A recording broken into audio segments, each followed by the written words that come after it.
நேயர்களுக்கு அன்பு வணக்கம். மீண்டும் ஒரு திரை விமர்சனம் நிகழ்ச்சியில் உங்கள் எல்லாருமே சந்திக்கிறதுல உள்ளபடி எனக்கு ரொம்ப சந்தோஷம். எப்படி இருக்கீங்க? நலமாக இருக்கீங்களா? இன்றைக்கி நம்மளுடைய திரை விமர்சனத்தில் தீபாவளிக்கு ரிலீஸ் ஆகி ரசிகர்களை கொண்டாட வைத்து கொண்டிருக்கக்கூடிய மிகப்பெரிய எதிர்பார்ப்பை ஏற்படுத்தியிருக்கக்கூடிய திரைப்படங்கள் வரிசையில் மிக முக்கிய திரைப்படமாக எதிர்பார்த்திருந்த படம் பைசன் காலமாடன் ரிலீஸ் ஆகிடுச்சு. ஒரு நாள் ஆயிடுச்சு. ஒரு நாளுக்கு பிறகு தான் இந்த படத்தினுடைய விமர்சனத்தை நான் உங்களுக்கு சொல்கிறேன். ஸோ ஏன் ஒரு நாள் டிலே அப்படிங்கிறதுக்கு காரணம் இருக்குது. எல்லா யூடியூப்லேயும் நீங்கள் வந்து இந்த படத்தை பற்றின விமர்சனத்தையும் இதை பற்றிய மக்கள் கருத்துக்களையும் பார்த்து ஒரு மாதிரி உங்களுக்கோடு ஒரு பேக்கப்குள்ளே இருப்பீங்க இல்லையா? ஸோ இந்த நேரத்தில் இந்த விமர்சனம் மிகப்பெரிய அளவுக்கு ஒரு ஒப்பிட்டு பார்க்கக்கூடிய விமர்சனமாக இருக்கும் அப்படிங்கிற நம்பிக்கையில் தான் ஒரு நாள் கழித்து இந்த விமர்சனத்தை நான் உங்களுக்கு பதிவேற்றம் செய்கிறேன். ஸோ நிகழ்ச்சியை ஸ்கிப் பண்ணாமல் பாருங்கள். பைசன் அப்படின்னோடனே ஏன் இந்த பைசன் பேர் வச்சாங்க அப்படின்னா, ஓடிடி தளத்தில் ஆங்கிலத்தில் பெயர் வைத்தால் தான் வாங்குவேன் அப்படிங்கிற ஒரு பெரிய அளவுக்கு ஒரு முக்கியமான விஷயமாக பேச ஆரம்பிக்கிறதுனால தமிழை புறந்தள்ளிவிட்டு பைசன் அப்படிங்கிற ஆங்கில வார்த்தையை வச்சே ஆக வேண்டிய கட்டாயம் வியாபாரத்திற்காக அப்படின்னு ஒரு கருத்து சொல்லப்பட்டது. சரி, பைசன் அப்படின்னோடனே ஏன் வந்து தமிழில் வைக்காமல் இருக்கலாமேனா, காலமாடன் ஆல்ரெடி அதுக்கு பெயர் வைத்து எல்லாருக்குமே அது வந்து ஒரு 4 ஆண்டு ப்ரொடக்ஷனில் இருக்கும்பொழுதே சொல்லப்பட்டது. So bison Kaalamaadan okay. படத்தினுடைய பெயர் வந்து தமிழில் தான் இருக்குது, ஆனால் வியாபார ரீதிக்காக பைசன் வச்சாச்சு. ஓகே, பைசன் என்ன படம் அப்படின்னு கேட்டிங்கன்னா, ஒரு சாதிய ரீதியான திரைப்படம் அப்படின்னு மிகப்பெரிய ஃபோக்கஸ் பண்ணிட்டு இருந்த நேரத்தில் இது சாதிய திரைப்படம் இல்லை, ஒடுக்கப்பட்டவர்களிடமிருந்து வெளியேறி ஒரு இளைஞன் சாதிக்கும் எண்ணத்தில் இருக்கும் பொழுது அவன் எந்த அளவுக்கு சமூகத்தால் அல்லது ஆதிக்க சக்திகளால் அவன் வந்து அடக்கப்படுறான், ஒடுக்கப்படுறான் அப்படிங்கிறத சொல்கிறதுக்கான திரைப்படம் தான் அப்படிங்கிறத மிக தெளிவான ஒன்லைன் எடுத்து வச்சுக்கிட்டு அழகாக ஒர்க் பண்ணியிருக்காங்க பைசன் டீம். ஏற்கனவே திரைப்படத்தினுடைய கதையை எல்லாருமே தெரிஞ்சு வச்சுருப்பீங்க. நிச்சயமாக படம் பார்த்தவங்களுக்கும் சரி, பார்க்காதவங்களுக்கும் சொல்லியிருப்பீங்க. திரை விமர்சனங்களை யூடியூப்புகளில் பார்த்துருப்பீங்க. நிறைய டீசர் முதல் கொண்டு அதை பற்றிய கருத்துக்களை வைத்துக்கொண்டு படத்தை பற்றிய ஒரு பெரிய பிம்பம் நம்மக்கிட்ட இருக்குது. ஆனால் இது மட்டுமே கிடையாது, இந்த படத்தை இன்னும் கொண்டாட வேண்டிய கட்டாயத்தில் நாம் இருக்கிறோம் அப்படிங்கிறதுக்காக தான் இந்த விமர்சனமே. என்ன அப்படின்னா, இந்த பைசன் படத்தினுடைய கதை வந்து தென் மாவட்டங்களில் இருக்கக்கூடிய இளைஞர்கள் ஆதிக்க சக்திகளால் எப்படி அடக்கப்படுகிறார்கள், ஒடுக்கப்படுகிறார்கள். அதாவது ரொம்ப தாழ்த்தப்பட்ட சமூகம் அல்ல, ஒடுக்கப்பட்ட சமூகம் அப்படின்னு வச்சுக்கலாம். அந்த சமூகம் ஆதிக்க சக்திகளால், ஆதிக்க வர்க்கத்தினரால் எப்படி பாதிப்புக்கு உள்ளாக்கப்படுறாங்க அப்படிங்கிறத ரொம்ப அழகாக ஒரு திரைக்கதை வழியாக ஒரு கதை நிஜ சம்பவங்களை வைத்துக்கொண்டு பின்னப்பட்ட ஒரு கதை அப்படின்னே சொல்லலாம். கபடி அப்படிங்கிறத வந்து தமிழ் சினிமா நிறைய இடங்களில் காட்டியிருக்கு. ஸோ வெற்றி திரைப்படங்கள் பல இடங்களில் கபடி வந்து ஒரு ஊடார ஒரு செய்தியாக போயிருக்கு. அது கமர்ஷியல் திரைப்படமாக கூட வெற்றி அடைஞ்சிருக்கு. ஆனால் கபடி மட்டுமே ஒரு வாழ்க்கையினுடைய ஆதாரம். ஒரு தென் மாவட்டத்தில் இருக்கக்கூடிய ஒரு இளைஞன் கபடியில் அவ்வளோ ஆர்வமாக இருக்கக்கூடிய ஒரு பையன் எப்படி வந்து இன்டர்நேஷ்னல் கேமில் போய் ஜெயிக்கிறான், கோப்பை வாங்குறான் அப்படிங்கிறது தான் கதையே. ஆனால் அதற்கு அவன் போராடக்கூடிய அந்த போராட்டம், அடக்குமுறைகளால் அவன் எப்படி ஒடுக்கப்படுறான் அப்படிங்கிறதையும் ரொம்ப அழகாக சொல்லியிருக்காங்க. என்ன காரணம் அப்படின்னா, ஏற்கனவே நிஜ சம்பவங்கள் நீங்கள் பார்த்துருப்பீங்க, கேள்விப்பட்டிருப்பீங்க. ஒரு பக்கம் வெங்கடேச பண்ணையார், இன்னொரு பக்கம் பார்த்தீங்கன்னா பசுபதி பாண்டியன். இந்த இருவருக்குரிய பிரச்சனையை பற்றிலாம் நம்ம நிறைய பார்த்துருக்கோம். ஸோ இந்த விஷயத்தினுடைய பின்னணியை வைத்துக்கொண்டு கதையை நகர்த்த ஆரம்பிக்கிறாங்க. ஆனால் கதை அது அல்ல அப்படிங்கிறத தாண்டி ஒரு நிஜ சம்பவத்தினுடைய பின்னணியில் இந்த கதையை தொடங்குறாங்க. ஸோ கபடி போட்டியில் இன்டர்நேஷ்னல் கேமில் பெரிய அளவுக்கு கோப்பையை வாங்கினதுக்கப்புறம் அந்த இளைஞனுடைய பார்வையிலிருந்து கதை சொல்ல ஆரம்பிக்கிறாங்க. ஸோ கதை சொல்ல ஆரம்பிக்கும் பொழுது அந்த தென் மாவட்டத்தில் தான் இருந்தபோது தன்னுடைய அப்பாவுக்கும் ஏற்கனவே வந்து இந்த கபடி ஆர்வம் இருந்ததும், அந்த கபடிக்காக அவர் எந்த அளவுக்கு இழந்தார் அப்படிங்கிறதும், இவனுக்கு அந்த ஆர்வம் வந்துடுச்சு. எப்படி இந்த பிள்ளையை வந்து இதிலேருந்து மீட்டெடுக்கிறது தெரியாமல் தத்தளிக்கிற ஒரு அப்பாவாகவும், அதற்கு பிறகு அந்த பையன் எப்படி அதெல்லாம் போராடி இன்டர்நேஷ்னல் கேமுக்குள்ளே போய் தள்ளப்பட்டு அந்த கோப்பையை வாங்கினான் அப்படிங்கிறத ரொம்ப ரொம்ப அழகாக அது திரைக்கதையினுடைய வழியாக சொல்லி ரசிகர்களை மட்டுமல்ல ஒரு மிகப்பெரிய அளவுக்கு தீர்வையும் சொல்லியிருக்கக்கூடிய படமாக பைசன் வந்திருக்கு அப்படிங்கிறதை சொல்லலாம். இந்த படத்தில் பசுபதி பாண்டியன் அந்த கேரக்டருக்குள்ளே யார் வந்திருக்காங்க அப்படிங்கிறதும், அதே மாதிரி வெங்கடேச பண்ணையாராக யார் நடிச்சிருக்காங்க அப்படிங்கிறதும் படத்தை பார்க்கும்போது உங்களுக்கு தெரியும். ஒரு பக்கம் லால் அண்ணாச்சி கேரக்டரில், இன்னொரு பக்கம் அமீர். இந்த 2 பேருடைய கேரக்டருமே ஒட்டுமொத்தமாக அந்த நிஜ சம்பவங்களுடைய பின்னணியில் இல்லை, அதை கடந்த ஒரு சம்பவமாக அந்த 2 கேரக்டருமே மாறி அப்படியே அவங்க நடிக்க வச்சிருக்க விதம் இயக்குனரை எவ்வளோ பாராட்டினாலும் தகும் அப்படின்னு சொல்ல முடியும்.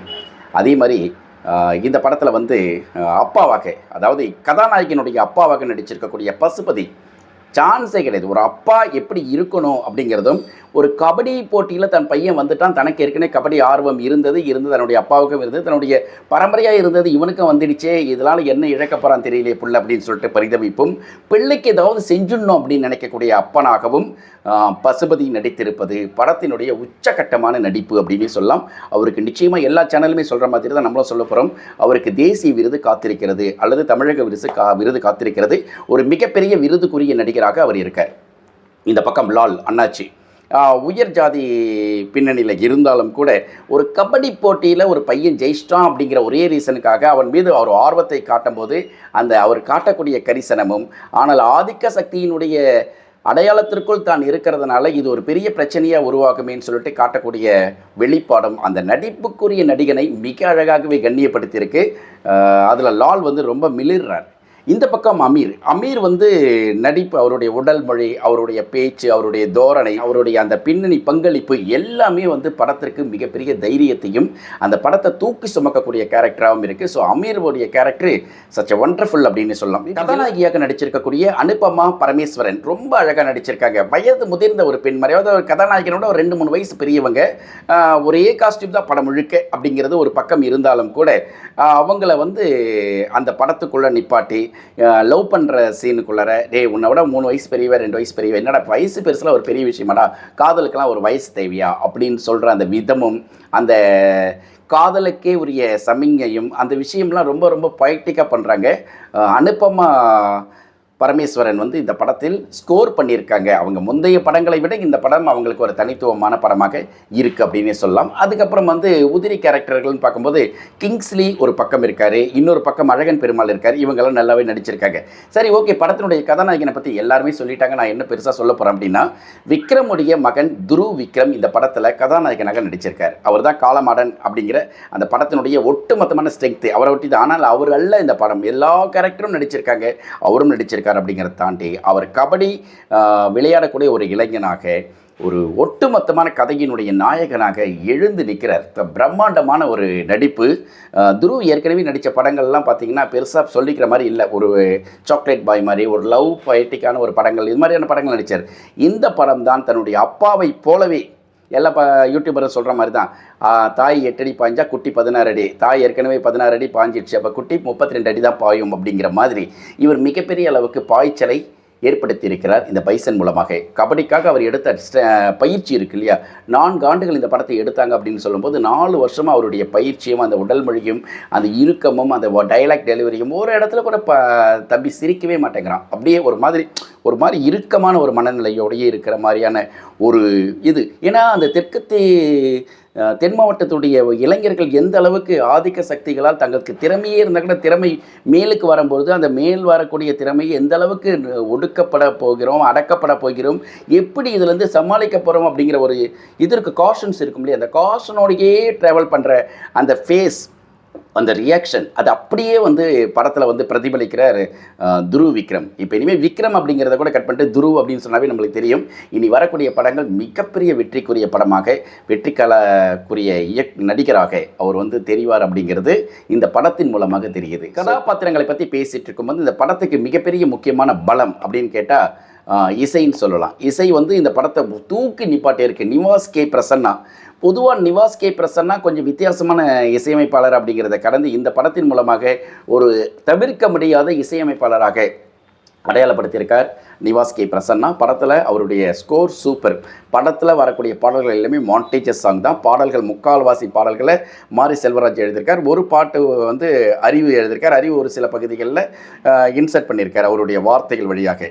ஆனால் இந்த பாடல்கள் எல்லாமே மாண்டேஜ் அப்படின்னாலும் மாண்டேஜஸ்குள்ளார அந்த இசையை கொடுத்த விதமும், படத்தை ட்ராவல் பண்ணும்போது ஒரு பொதுவாக இந்த கபடிக்கெலாம் வந்து பின்னணியில் வந்து என்னடா மியூசிக் கொடுப்பீங்க அப்படின்னு பார்த்தீங்கன்னா, பழைய முந்தைய வந்த திரைப்படங்கள்லாம் பார்த்தீங்கன்னா கமர்ஷியல் படங்கள்லாம் வேறு மாதிரி ஸ்டைல் ஆஃப் மியூசிக் இருக்கும். இதில் ஒரு நையாண்டி மேளத்தை வந்து பயன்படுத்தி இருக்கிறது இயக்குனருடைய மிகப்பெரிய திறமை அப்படின்னு சொல்லிக்கலாம்.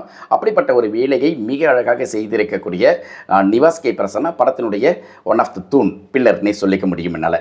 அடுத்து படத்தினுடைய கேமராமேன் வந்து எழிலரசு வந்து ரொம்ப அருமையாக, அதாவது கேமரா கண்களின் வழியாக ஒரு இடத்தை கடத்துவது இருக்குல்ல, தூத்துக்குடி மாவட்டம் அதேபோல் திருநெல்வேலி இந்த 2 பகுதியில் இருக்கக்கூடிய மண் சார்ந்த இடங்களை, மிக முக்கியமான இடங்களை, அதாவது சொல்லுவாங்க இல்லையா லேண்ட்ஸ்கேப், அந்த லேண்ட்ஸ்கேப்பை ரொம்ப அழகாக தன்னுடைய கேமராவின் வழியாக கடத்தி இருக்கிறார். இன்னொரு முக்கியமான விஷயம், படத்தினுடைய இயக்குனர் ரொம்ப அழகாக தன் பார்வையில் என்ன படுதோ அதை அப்படியே இயக்குனருக்கு அந்த ஒளிப்பதிவாளர்கிட்ட வாங்கியிருக்கார் அப்படிங்கிறதே சொல்லணும். ஏன்னா அந்த பகுதியிலே வாழ்ந்தவர்ன்றதுனால இயக்குனருக்கும் அந்த பின்புலம், அந்த அந்த மண் சார்ந்த லேண்ட்ஸ்கேப் ஃபுல்லாக தெரியும் அப்படிங்கிறதுனால அதை அழகாக பயன்படுத்தி இருக்கிற விதம் கேமராமேனுக்கு போய் சேருது அந்த கிரெடிட்டு.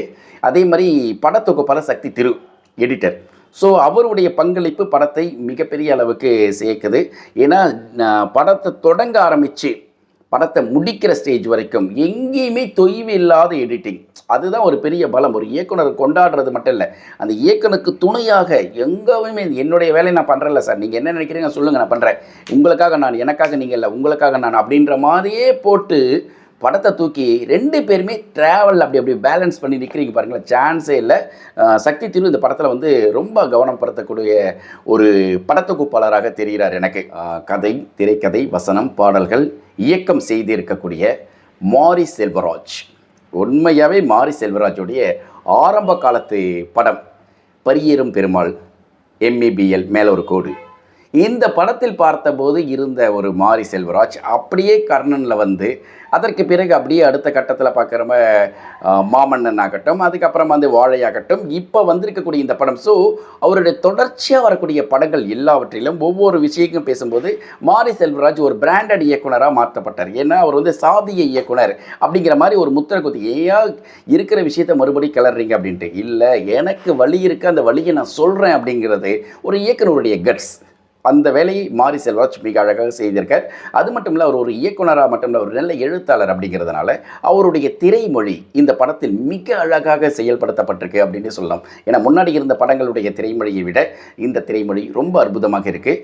2வது தீர்வு சொல்கிறார், ஒரு படத்திற்கான தீர்வு என்ன, அதாவது இந்த சாதின்னு சொல்லாமல் ஒரு ஆதிக்க வர்க்கத்தினால் ஒடுக்கப்படக்கூடிய ஒரு இளைஞன் தன்னுடைய திறமையின் வழியாக மேலெழும்போது எப்படிலாம் அதை தக்க வச்சுக்கணுன்றதுக்காக அவன் தயாராக இருக்கணும் அப்படிங்கிறது, அதே ஆதிக்க சக்தியில் இருக்கக்கூடியவர்கள் எல்லாருமே மோசமானவர்கள் இல்லை, எல்லாருக்கிட்டையும் மனிதநேயம் இருக்குது அப்படிங்கிறதையும் சுட்டி காட்டுறதும் சரி அற்புதமாக செஞ்சிருக்கார் அப்படிங்கிறத இந்த அடிப்படையில் நம்ம பார்க்குறோம். 2வது, இது கமர்ஷியல் மூவியாக அவர் வெற்றி அடைந்திருக்கிறார். ஆனால் this is not a so called commercial movie.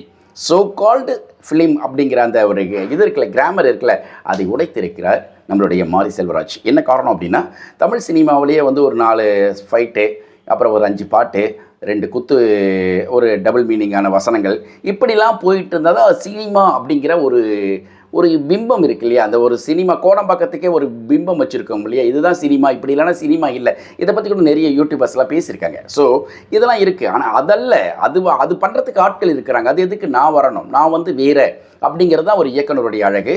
அதே போல் ஒரு திரைமொழியை நான் எப்படி, எனக்கான ஒரு மொழி இது பார், அப்போ ஸ்லோவாக தான் போவோம், ஸ்லோவாக தான் செய்வேன்.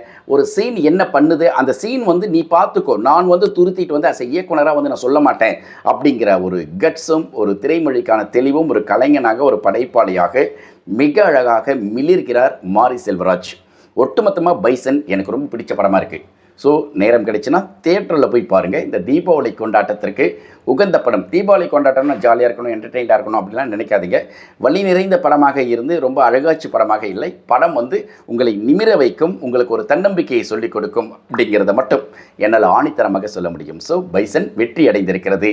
பைசன், காலமாடன், மாரி செல்வராஜ் திரை வரிசையில் மிக முக்கிய திரைப்படமாக, இல்லை எல்லா படமே அவரது முக்கியமான படம் தான், இந்த படமும் அதில் சேர்ந்து விட்டது அப்படிங்கிறதும் வெற்றி இயக்குனர்களுக்கு தவிர்க்க முடியாத ஒரு திரை இயக்குனராக, ஒரு ஆகச்சிறந்த கலைஞனாக மாறி இருக்கிறார் என்பது தான் இந்த விமர்சன குழு கணிக்கிறது.